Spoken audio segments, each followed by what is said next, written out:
sotane, dutane gonazon. In my language, I said, thank you, my people, my relatives. Today, we are asking all of Canada, especially the survivors of the residential schools. We are honored that today marks a historical day in our lives as survivors. To say thank you to all the people who made this day possible. In 1996, the last residential school was closed. It has taken all of us together in many different forms to mark this day as a National Day of Truth and Reconciliation.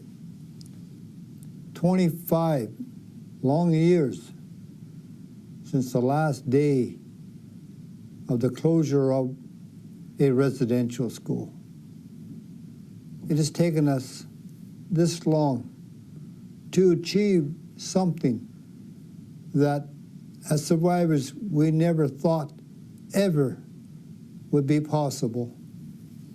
It is because of you and all your communities, your supporters. It is because of your voice, in spite of all the opposition, to not speak your truth. We honor you today. September 30th will mark Canada's recognition of the first National Day of Truth and Reconciliation. This day provides an opportunity to continue this truth-telling path, our nation's legacy, and the impacts of the residential school system, particularly in the recent discoveries of the unmarked graves on our land, hidden by the churches and by the Government of Canada. This marks an important day. Today, it is time to help our survivors and to advance the cause in seeking justice, recognition, and respect through the words of reconciliation. Our elders use that word in our own language to help each other to forgive. And as survivors, that is a very tough word to use. We must use that word to release us from the trauma of the past. That is no easy task, to ask someone who has been hurt so bad, families that have been devastated, communities been shattered, and our way of life being looked down upon.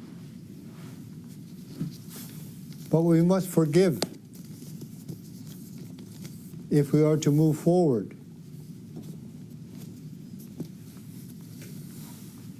This means that we thank the resiliency of each of the survivors and for them to work towards a better future. This means that today we pick up our ceremonies and lead our children to a path of freedom. elders spoke lots about healing ourselves, healing our relationships, and to work with the non-indigenous people. To do this requires trust and cooperation. In regards to listening to each other as we speak our truth and as we listen for the forgiveness by the churches and the governments and other people. It means to acknowledge truly the past harms. This means that we need to act together under the banner of justice, building meaningful partnerships with indigenous communities and respecting our way of life in our everyday actions, and recognizing our indigenous rights in treaties, in demanding that progress on the TRC call to action, our way we can commit to reconciliation in the process. We can commit to walking in respect with each other. Our people seek a way to overcome the deeply rooted, deeply ingrained of many of the policies in the institutions we were subject to. And therefore, the path to reconciliation is an infinite path with milestones along the way, such as today, to commemorate our work and our truth as indigenous people for recognition, respect, and justice. So for a historical context, we look no further than the Doctrine of Discovery, a doctrine that gave the Roman Catholic Church and the British Crown the right to say, if you do not think like us, believe like us, accept our values, then you are not a person. If you are not Christianized and don't know the way of Christianity, we look upon you as a non-human being. That is the root of this problem. We need to have all Canadians to look at the Doctrine of Discovery and start the path there for reconciliation. And so today, we are resetting the sail to make a better Canada, but more importantly, for a better Canada for my kids, your kids, so that they don't have to carry the intergenerational trauma of my pain and suffering in their lives.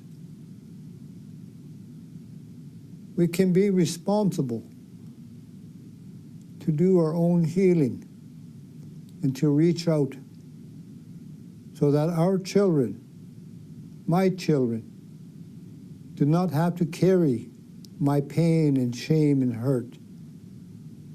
They can be free to build a good Canada, but they also need to know the past and the harms it done on my people. Today, I sit before you as a survivor. At 5 years old, I went to a residential school in Inuvik. At 5 years old, I learned that life is going to be different because of the way we were taught, the way that we were treated, that our language was the language of the devil, they told a 5-year-old boy. They told us our clothes, our muklaks, our parkas, all the beautiful things my mother and grandmother's aunties made for us were not the clothes we were to wear. And that the color of our skin was not the right color. And our beliefs in Miwasanet, the one who sits in the heaven, is not of the belief of the Christianities. All that changed for a 5-year-old boy. I'm one of many of hundreds of thousands of children.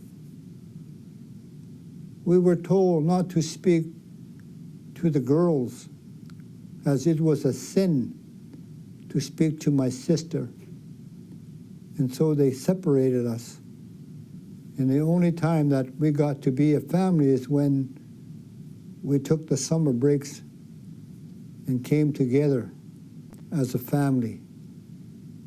And even at that time, it began because we were like strangers in our family. A very confusing time for a 5-year-old boy. The oppressive policies have continued. This legacy of colonization and abuses continue even today, but under different names. Some say it's the Child and Welfare Family Services. Others have different names. You say, well, how do you know? Because what I felt in the residential schools, I feel it today. I feel it today because you'll never forget that feeling when the churches, the nuns, the supervisors tell you that there's something wrong with you. It's not a good feeling. It's a real painful feeling. And that hurts. So the residential school today acknowledges pain. I acknowledge your pain. I honor your pain. But I know there is a way out. That takes a lot of hard work and discipline and patience. A lot of people don't understand what we are saying today. They're perplexed. They don't know.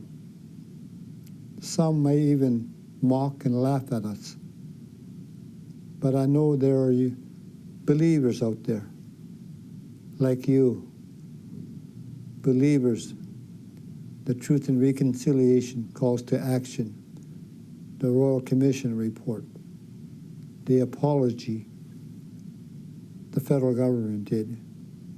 We know there are good people out there. And that's the risk we take by telling our truth, encouraging each other to say it's okay. I know this deep in my heart. I know this. Today marks my 35 years of being sober, because the first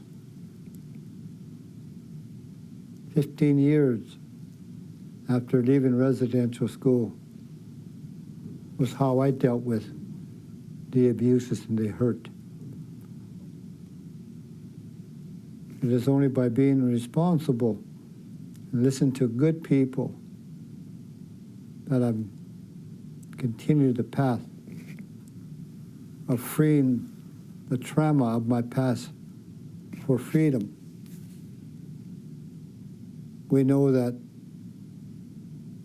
4,000 or more missing and murdered Indigenous women and girls from our communities have gone missing.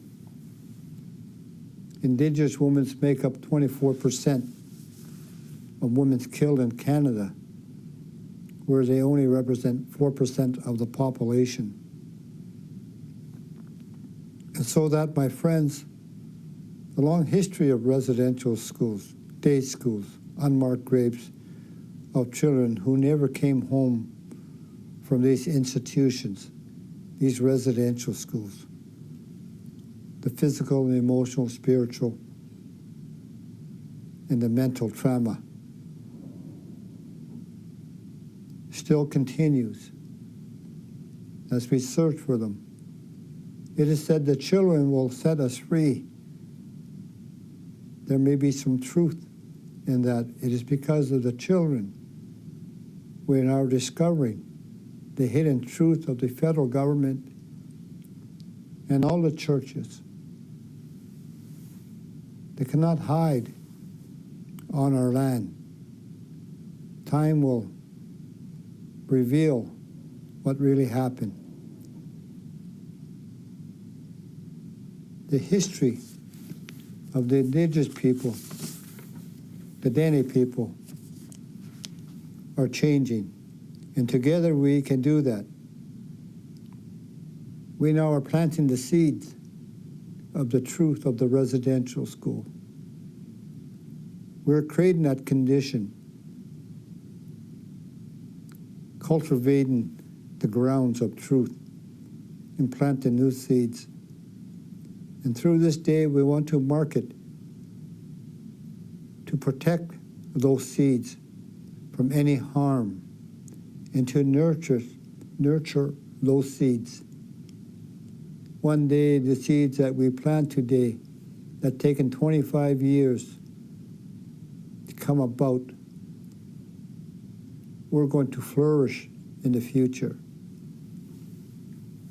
We know that the solution is not throwing more money at problems with the same old system. There's a growing collective awareness on all sides that says enough is enough. We know that the status quo is no longer working.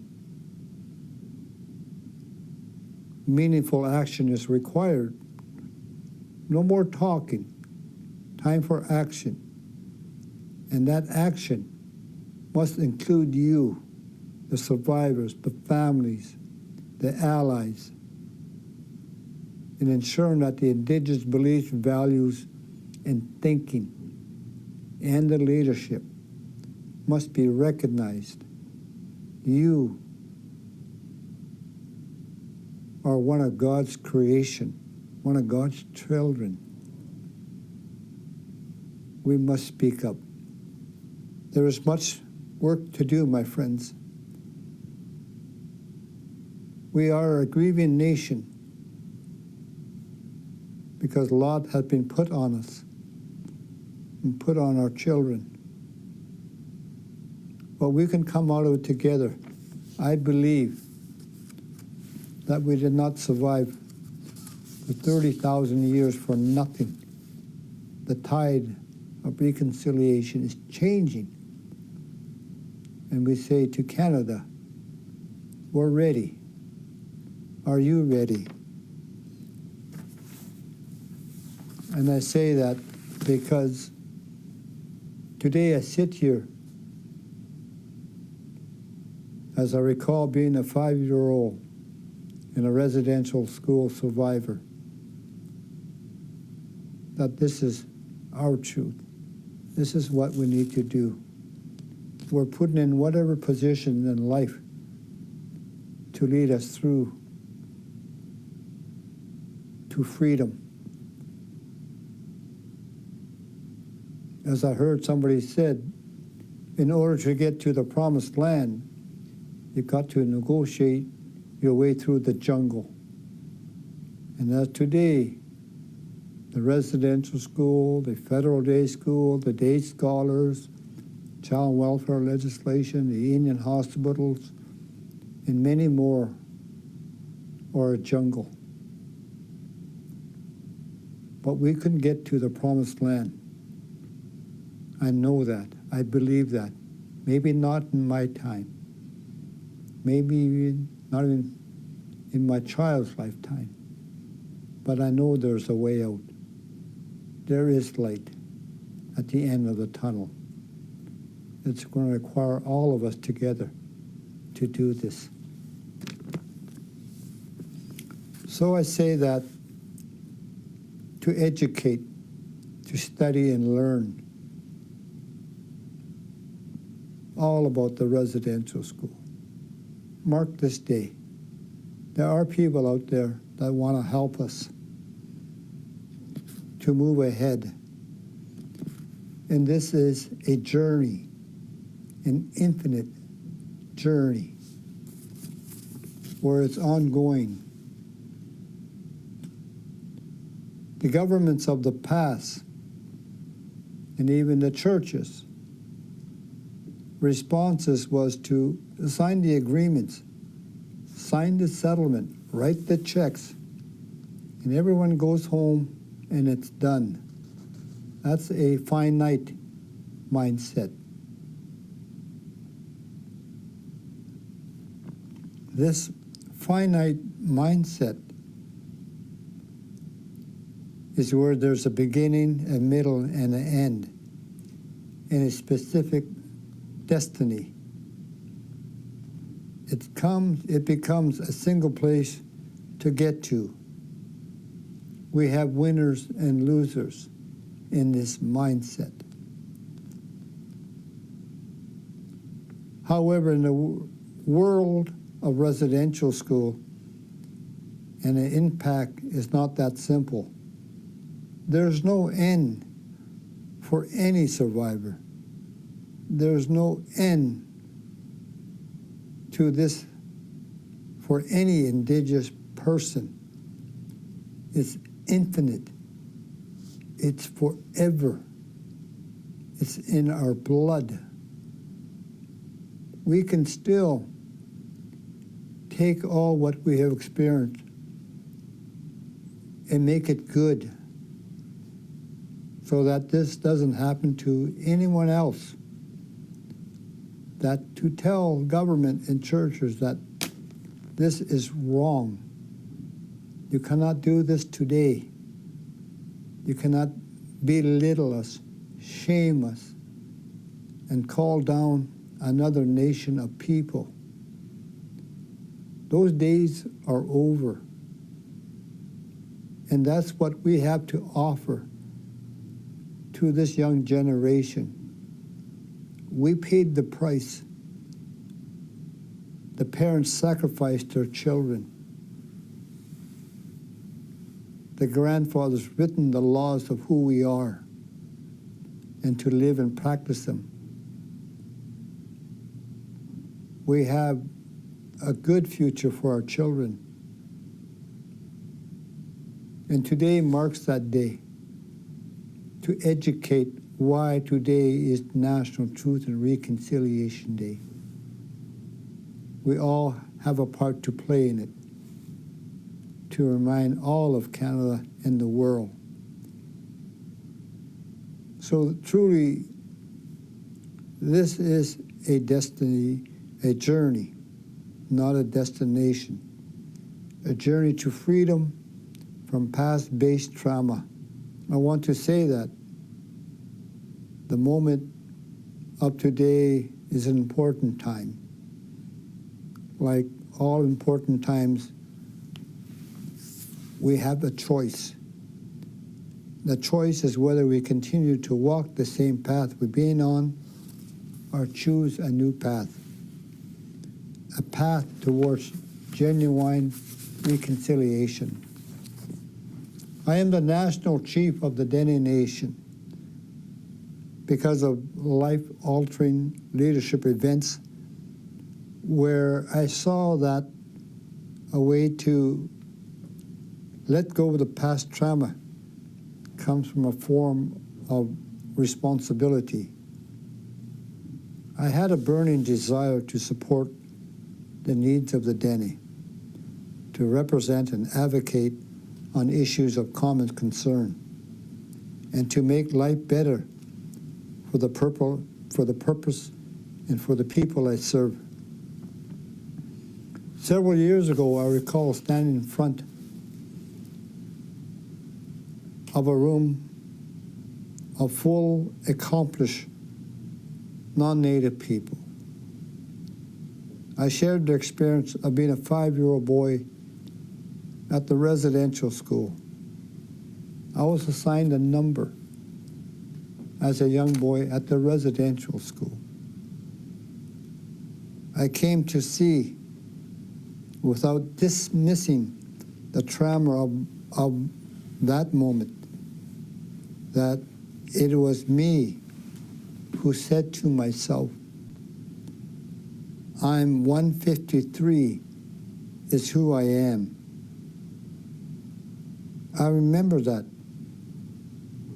as a 5-year-old boy. It was the nun, supervisor, the priest, who tattooed that number into my mind, who planted that number in my mind. I was small and they were big. They did that to me. I had no choice of the matter. You see, I wanted to live. I wanted to survive. And if you were told what to do, you did it. And if you didn't do that, you were punished severely. No kid wants to feel pain by being strapped, their ears pulled, their hair cut, nothing. To go to bed without meals.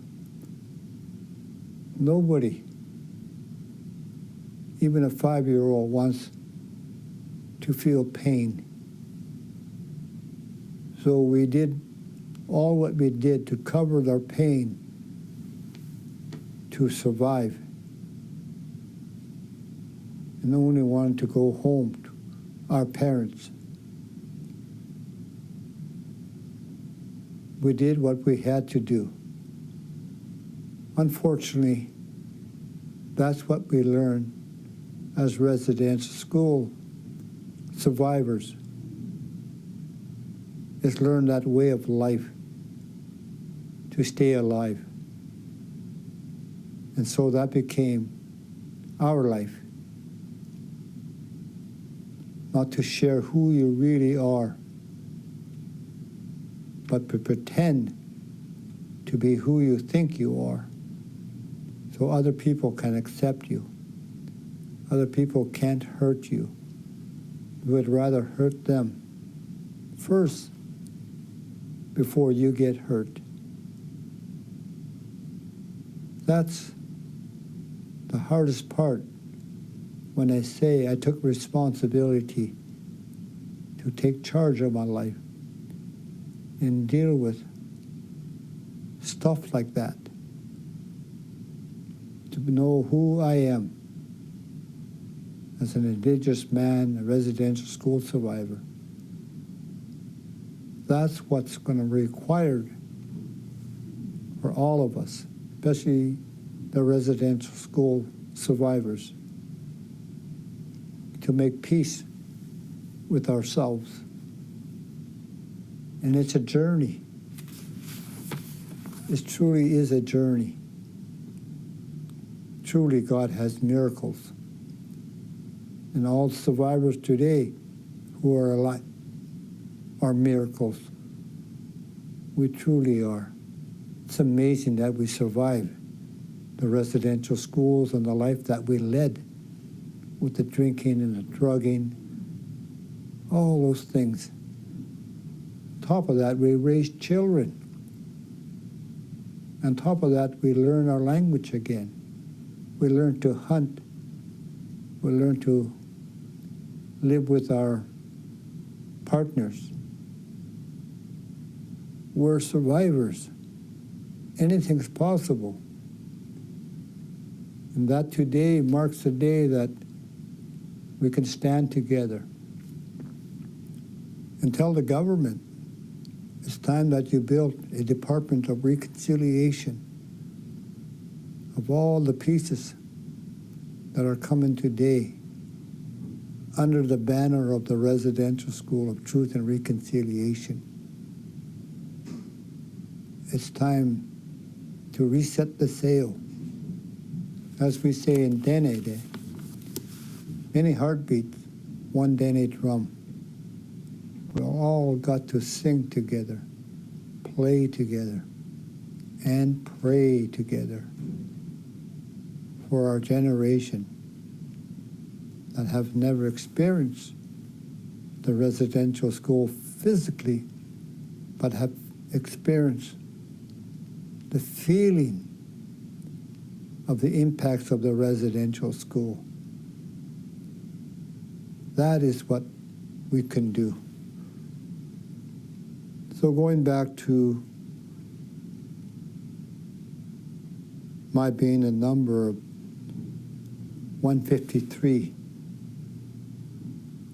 and I come to a point of being really honest with myself. All those years I said 153 is all that I am, and that all that I'll ever be.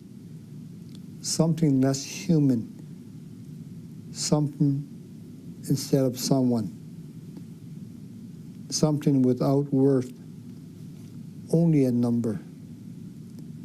Only then, after many years, without even realizing, I kept saying to myself, as I became a teen, an adult, a man, now a leader, I reflect the power of being branded a number,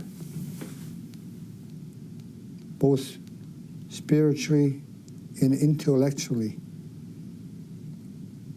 I truly started to see what the oppressors tried to do to me. And I experienced a powerful discovery as I put the bottle away and the drugs away. A journey of sobriety also meant many moments of clarity where I created a new and previously inconceivable world view that who I really am is who I say I am.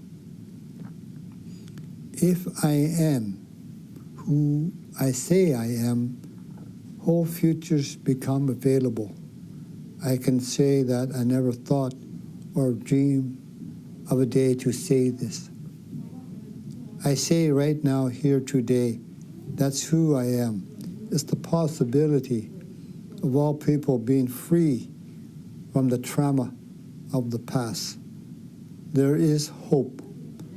The Dene Nation is committing that we do not cling to the past in the midst of many global crises that we're all confronting together. We must move forward to the many heartbeats in one Dene drum. When we cling to the past, to the stories we tell ourselves about the past, That is when we're working in collaboration. It's slow, painful, and ineffective. It limits the possibilities together. We say there's a unique opportunity such as today available to us in the crisis, be it the crisis of the worldwide pandemic, climate change, systematic racism, or the long history of colonization. Now, I don't know about you, but that is at least one more crisis that I ever want to face at one time. But here we are. These are crises in front of us now, and we're the ones who have to deal with them. As the Dene have been here for 30,000 years, we're not going away. We have survived all this time, and we will survive these crises. We will survive and thrive. In this unique moment of time, we're responsible for our past and for the stories we told ourselves about our collective trauma, and most of all, empower ourselves to move forward to achieve great things together. The Dene Nation is committed to being the demonstration of humanity, being one together, whole and complete, a gift to the world for what we can do together, who we can be together, and the possibility we are for each other. We ask you to join us in this possibility for humanity, to use this unique moment in time as an opportunity to begin healing, reconciliation, and togetherness. We are any of us, we are all under the banner of humanity. The moment is now. Our moment is to leave a legacy that honors our ancestors and creates the future for our children that we all want to see. Canada is watching. Our people are watching. I want to say in closing, thank you for all the people who made this day possible in every conceivable way that got the attention of Canada to wake up. It is this, I say, my great appreciation for the leaders, the elders, for all the people who made a part, who done their part to recognize September 30th as National Truth and Reconciliation Day. I'm thankful, truly. I'm thankful for my mother, my father, my brothers and sisters. I thank you for my grandmothers.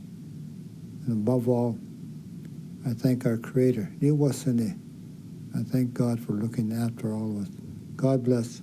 Keep well. Do your best. Masi. I love you.